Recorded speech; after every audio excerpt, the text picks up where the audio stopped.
Assalamualaikum warahmatullahi wabarakatuh. Sebelumnya, perkenalkan, nama saya Indika Aryani, mahasiswi dari kelas PAI 2A. Di sini, saya akan menjelaskan tentang bagaimana konsep ideal pendidikan Islam yang sesuai dengan konsep, sistem, dan juga tujuan pendidikan Islam, serta menganalisis kondisi terkini perkembangan pendidikan di dunia dan penyebab kurang majunya pendidikan Islam dari berbagai perspektif jika dibandingkan dengan pendidikan Barat. Pertama-tama saya akan menjelaskan tentang konsep pendidikan Islam. Konsep yang ada dalam pendidikan Islam yaitu konsep pendidikan Islam tentang perkembangan. Pendidikan Islam yang meletakkan segala perkara dalam posisi yang alamiah, memandang seluruh aspek perkembangan sebagai sarana mewujudkan aspek ideal, yaitu penghambatan dan ketaatan kepada Allah Subhanahu wa Ta'ala, serta aplikasi keadilan dan syariat Allah dalam kehidupan sehari-hari.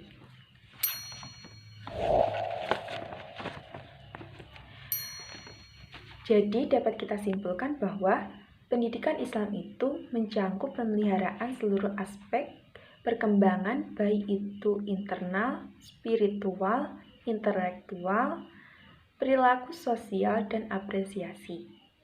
Yang selanjutnya adalah sistem pendidikan Islam. Sistem haruslah mempunyai dasar-dasar yang bisa dijadikan landasan atau pedoman dalam pelaksanaannya.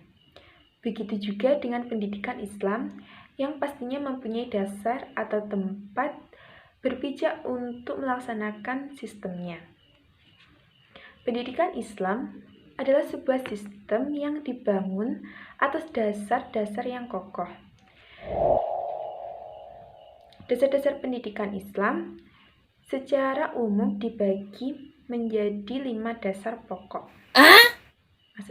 Mohon maaf, 5 dasar. Yang pertama, dasar pokok. Yang kedua, dasar tambahan. Yang ketiga, dasar operasional.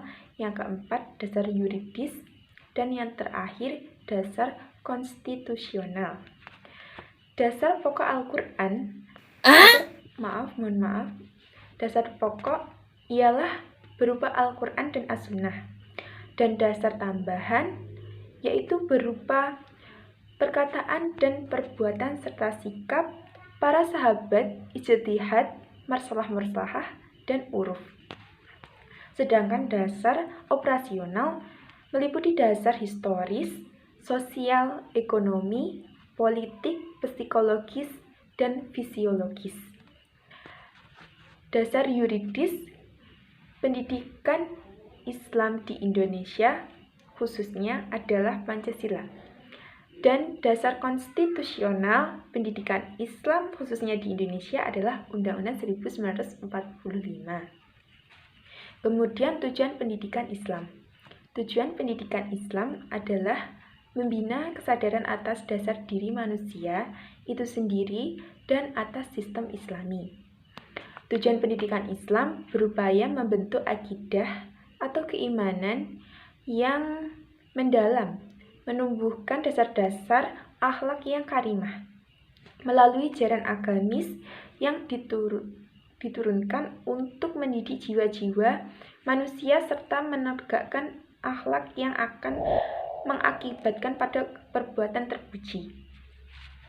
Selanjutnya, kita akan membahas menganalisis kondisi terkini perkembangan pendidikan di dunia. Kondisi pendidikan Islam masa kini ditandai dengan adanya 5 kecenderungan, di antaranya yaitu kecenderungan integrasi ekonomi yang menyebabkan terjadinya persaingan bebas dalam dunia pendidikan.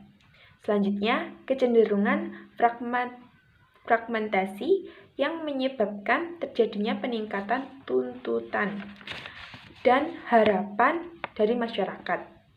Dan selanjutnya, kecenderungan kemajuan teknologi. Berikutnya, kecenderungan ketersalinggantungan. Dan terakhir, kecenderungan munculnya penjajahan baru dalam bidang kebudayaan.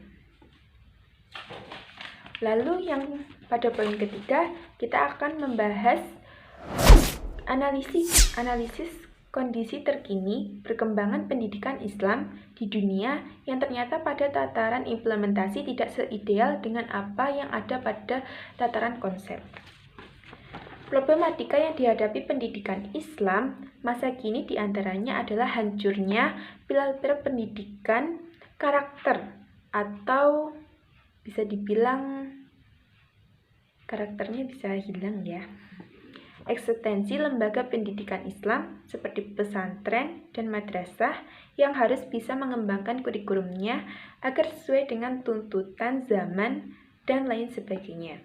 Sedangkan tantangan yang harus dihadapi adalah segi manajemen kependidikan, yaitu suatu perencanaan untuk pendidikan masa depan harus meliputi 3 pokok masyarakat, ialah masa depan bio dengan segala implikasi dan dampaknya terhadap jiwa manusia.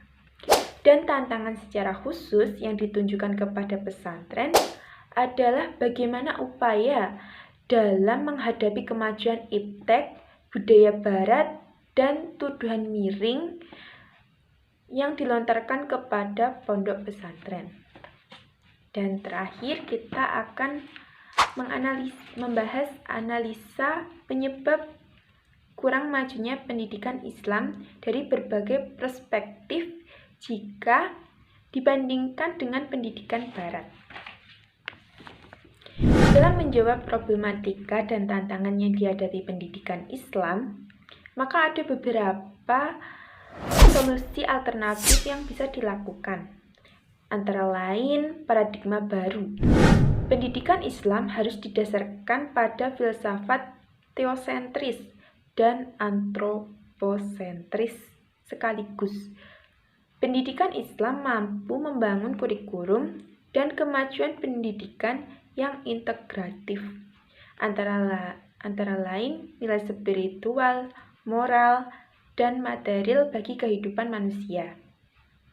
Dan pendidikan Islam harus lebih menekankan pada struktur yang lebih fleksibel, memperlakukan peserta didik sebagai individu yang selalu berkembang dan senantiasa berinteraksi dengan lingkungan. 3, 2, 1. Tetapi, pada pendidikan barat, ilmu tidak muncul dari agama, yaitu bebas dari pesan agama dan nilai ketuhanan. Ilmu yang muncul di barat hanya berdasarkan tradisi budaya yang diperkuat oleh spekulasi filosof yang memusatkan manusia sebagai makhluk rasional. Jadi, suatu keilmuan dan etika pada pendidikan barat mempunyai pemikiran bahwa semua hal diatur oleh manusia itu sendiri dan dapat berubah. Sekian penjelasan yang dapat saya sampaikan. Apabila ada kurang lebihnya saya mohon maaf. Wabillahi taufiq wal hidayah wa ridho wal inayah. Assalamualaikum warahmatullahi wabarakatuh.